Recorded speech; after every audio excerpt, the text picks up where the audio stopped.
السلام علیکم آغا صاحب، میرا سوال یہ ہے کہ خمس کے حوالے سے خمس جو ہے نا سال میں ہم مطلب جو خمس نکال کے دیتے وہ ایک دفعہ دینا کافی ہے، مطلب ہر سال مطلب وہ کسی چیز کے جو خمس ہوتے ہیں وہ ہر سال دینے پڑتے ہیں؟ اس حوالے سے مطلب سوال ہے۔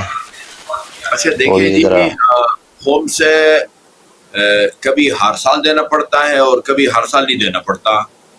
ہر سال تب دینا پڑتا ہے کہ آپ نے اس سال فلاں تاریخ کو مثلا 1 ستمبر کو آپ نے خمس ادا کیا، یعنی جو بچت تھی اس کا 20% آپ نے خمس ادا کر دیا۔ اگلے سال اچھا 20% ادا کر دیا، پیچھے 80% 80% جو ہے وہ آپ کی رقم پاک ہو گئی۔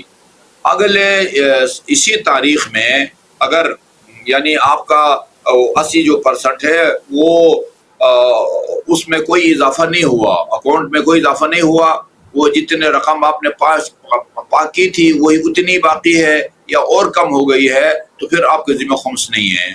لیکن اگر اگلے سال اس تاریخ میں جس تاریخ میں آپ نے خمس ادا کیا تھا وہ 80% جو گزشتہ سال بچ گیا تھا اس سے جو ہے نا وہ آپ کی رقم میں اضافہ ہو گیا ہے، تو یہ جو اضافی رقم ہے وہ بچت میں زمرے میں آتا ہے، اور اس کے آپ نے 20% 20% جو ہے وہ دینا ہے۔ تو کبھی تو ہر سال دینا پڑتا ہے، اگر جو ہے نا وہ مخمس کہتے ہیں وہ رقم جو پاک ہو گئی ہے 80% اور اس سے بڑھ گئی ہے، اس سے زیادہ اگر اکاؤنٹ میں ہے تو آپ دیں گے۔ لیکن جو رقم میں نے پاک کر کے رکھی تھی بس اتنی ہے، زیادہ نہیں ہوئی ہے، اس میں جو ہے نا کوئی اضافہ نہیں ہوا ہے، تو پھر جو ہے وہ آپ کو نہیں دے رہا۔ دوسرا تیسرا سال بھی اگر اس طرح وہ رقم پڑی رہے اس میں اضافہ نہ ہو، یعنی آپ نے نکالا تھا ایک دفعہ خمس رقم کو پاک کیا ہے، اس کے بعد جو کمائی ہے وہ خرچ ہو گئی ہے ساری کی ساری، تو پھر آپ کے ذمے ہر سال نہیں ہے۔ جی آغا صاحب، اگلے وائس میسیج کی طرف بڑھتے ہیں۔ جی ہمارے پاس وائس میسیج موجود ہے، پلے کیجیے گا۔ جی السلام علیکم آغا صاحب، میرا سوال یہ ہے کہ میں جو ہوں نا نماز میں دعائے قنوت میں نا السلام علی الحسین وعلی علی ابن الحسین وعلی اولاد الحسین وعلی اصحاب الحسین، اور پھر پڑھتا ہوں اللہم لعن قتلۃ الحسین وعلی ابن الحسین واولاد الحسین واصحاب الحسین۔ یہ پڑھنے کے بعد پھر میں دعائے امام زمانہ پڑھتا ہوں۔ کیا یہ ٹھیک ہے اس طرح قنوت میں پڑھنا؟ تو کائنڈلی اس کا مجھے بتائیے۔ کوئی حرج نہیں ہے۔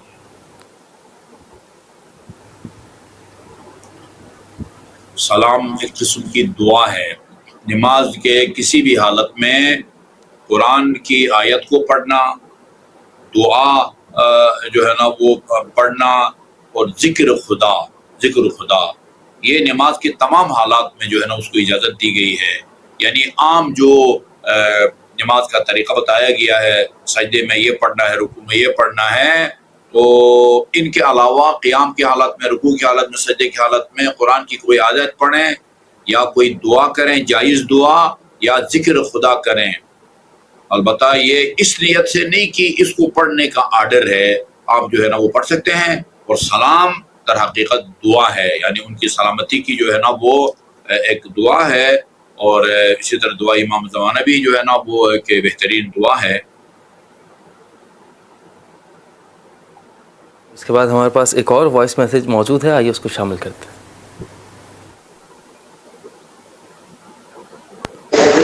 السلام علیکم، مسئلہ پوچھنا تھا جی۔ شادی شدہ ایک کپل ہے،